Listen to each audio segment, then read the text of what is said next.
Brandon Arnold has that view, the National Taxpayers Union Executive Vice President, Democratic strategist Crystal Knight here with us as well. Crystal, it does sound like, overwhelmingly Republicans think this is ridiculous, it's not necessary, it's not fair.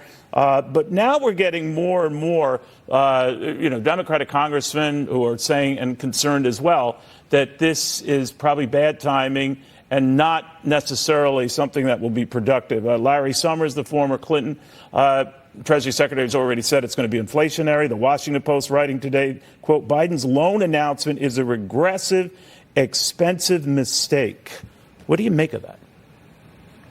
Well, I don't think that, it will only benefit Democrats. Since you said many Republicans are against it, I think this will benefit many Americans who have been burdened by student loan debt. Will it be inflationary? Likely. But is it relief right now during these hard economic times? Absolutely, yes. But I guess what they're saying, and a lot of these Democrats are saying, and even more liberal newspapers are saying, is it's helping the wrong people and a lot of people who are not going to be part of this and who should be, they say. Well, I don't think I reject that premise that it's helping the wrong people. Many people went to college on Pell Grants. I was one of those folks who went to college on Pell Grants. And so it helps assist people who have these high student loan repayments. People are paying upwards of $1,000 a month towards a loan repayment. It also is capped at. But what about a lot of people who never took out their loans or paid their own way or dutifully did get loans and paid them back themselves? And they're seeing this gravy train for these others.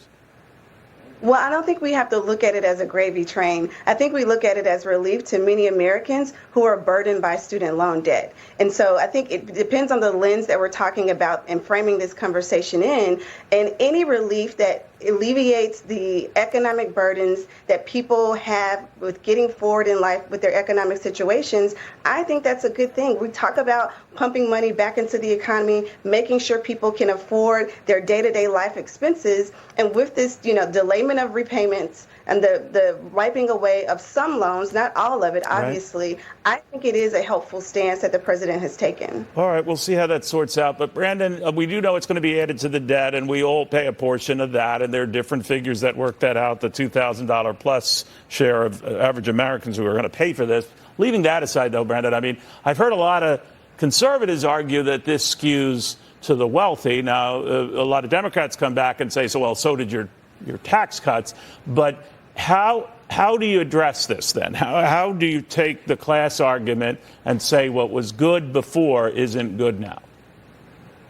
Well, I think that's a misrepresentation of the tax bill from 2017. First of all, that helped a lot of Americans across the economic spectrum. What this helps is primarily upper earners and people that are making a considerable amount of money now, but who have the earnings potential to make considerably more going forward. So people that are just getting out of school that may be just under the $125,000 or $250,000 limitation, they are soon going to be making many times that in many instances. The future doctors, lawyers, MBAs, all of these folks are going to be getting considerable sums of cash from the federal government. These are handouts. It's not right. And it's not fair to all of the people who aren't getting it. Only one-third of Americans have a college degree and even stand to benefit from a program like this. But Brandon, on this notion of who pays for this and what the effect could be on inflation, we know the Federal Reserve, and we're going to hear from Jerome Powell, the chairman, and he's likely to keep ratcheting up rates. And some have told me this act alone could keep him doing so longer. What do you make of that?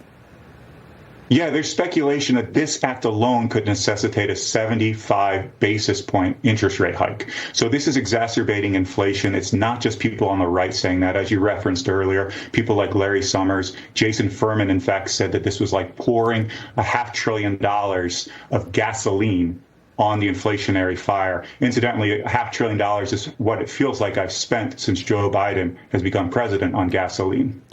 Crystal, I'm just wondering where this goes, because if inflation does, start to percolate again, and we know that a lot of federal spending got this ball rolling. I understand the Ukraine war and all of that, but as you know, it was beginning to move up well before then. I'm just wondering, then how would you feel?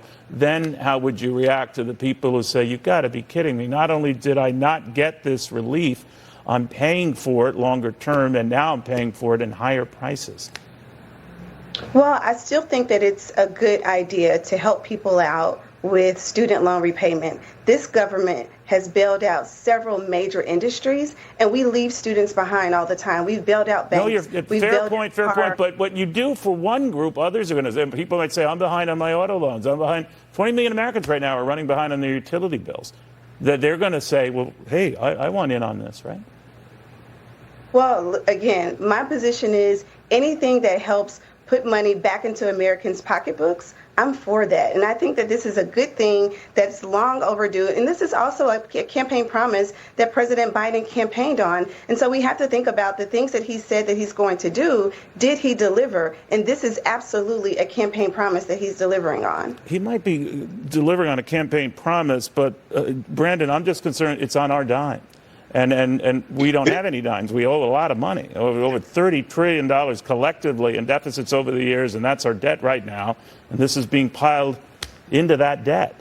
That's a lot of dough.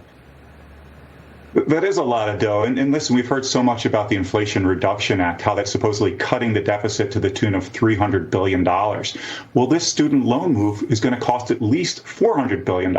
So whatever deficit savings we got from that, whatever downward pressure that had or will have on inflation is completely wiped out here. And we're adding to the national debt at a time when we really can't afford to do so.